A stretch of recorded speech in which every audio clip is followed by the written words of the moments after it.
You just got the offer. Base salary 180, equity 400 grand over 4 years. The recruiter says you're looking at 580 a year. You are not.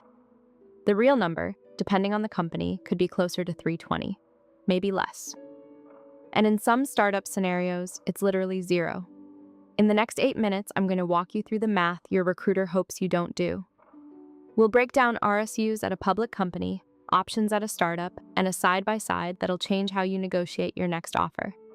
By the end, you'll know exactly which line on that PDF is real money and which line is a marketing brochure. Let's start with the obvious one, RSUs.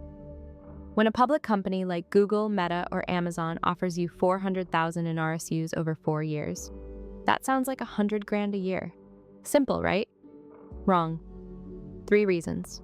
Number 1, vesting schedules. Most companies vest 25% per year, but some, like Amazon historically, backload it. 5% year 1, 15% year 2, then 40 and 40. So in your first year, that 100 grand is actually 20 grand. Number 2, taxes. RSUs are taxed as ordinary income the moment they vest. Federal, state, FICA, Medicare. If you live in California or New York, you're losing close to half.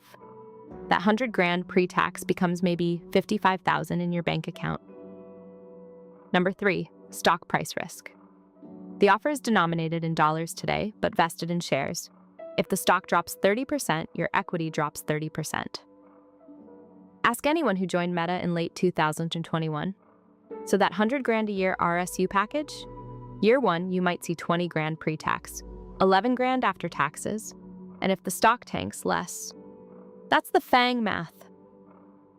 Now let's talk startups, because this is where it gets dangerous. A startup offers you 50,000 options at a strike price of $2. They tell you the company is valued, such that each share is worth $10. So 50,000 times $8 of upside equals $400,000. Beautiful. Except, that number is fiction until 4 things happen. Lock 1. You have to vest. Standard is 4 years with a 1-year cliff. Leave at month 11, you get nothing. Lock 2. You have to exercise options aren't shares. You have to buy them at the strike price. 50,000 options at $2 is $100,000 out of your own pocket. Do you have 100 grand sitting around? Most people don't. Lock 3. You have to exercise within 90 days of leaving, at most companies. So if you quit, you've got 3 months to come up with that 100 grand, or your options vanish. Lock 4. And this is the big one. There has to be a liquidity event, an IPO or acquisition. Without that, your shares are just numbers on a spreadsheet. You can't sell them, you can't borrow against them, you can't pay rent with them. And here's the part nobody tells you. Even when there is an exit, preferred shareholders, which means the VCs, get paid first. It's called a liquidation preference. If your startup sells for less than the total preferred stack, common shareholders, which is you, can get 0. Even if the company sold for $1 billion. This actually happened. Good Technology sold for $425 million in 2015. Employees with common stock got pennies. The VCs got everything. Okay, so let's put it side by side. FAANG offer. 400 grand in RSUs over 4 years. Expected after-tax value, assuming flat stock, roughly 220. Probability of receiving it, high as long as you stay. Startup offer, 400 grand in options. Expected after-tax value.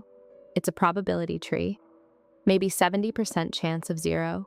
Maybe 20% chance of a modest exit, netting you 50 to 100 grand. Maybe 10% chance of a real outcome, 200 grand or more. Multiply it out. The expected value of that startup equity, in a lot of realistic cases, is somewhere between $40,000 and $80,000. On paper, it said 400. In reality, it's worth a fraction of the RSU offer. Now, I'm not saying startups are bad. The 10% outcome can be life-changing, but you need to evaluate it as a lottery ticket with real odds, not as guaranteed compensation. So here's how to read your next offer like a grown-up. 1. Ask for the vesting schedule in writing, including the cliff and any backloading. 2. For RSUs, calculate after-tax value at your state's rates, then assume 0 stock appreciation. That's your floor. 3. For options, Ask 3 questions. What's the current 409A valuation? What's the total preference stack? And what would I net in a sale at today's valuation? If they dodge any of those, that's your answer. 4. Compare offers on expected value, not headline numbers. Always. The recruiter's job is to make the number sound big. Your job is to figure out what it actually is. If you found this useful, the next video breaks down how to negotiate equity refreshers, the part of your compensation that quietly determines whether you stay rich at this job or fall behind every new hire walking in. Curious which kind of offer you're evaluating right now? Drop it in the comments. I read them.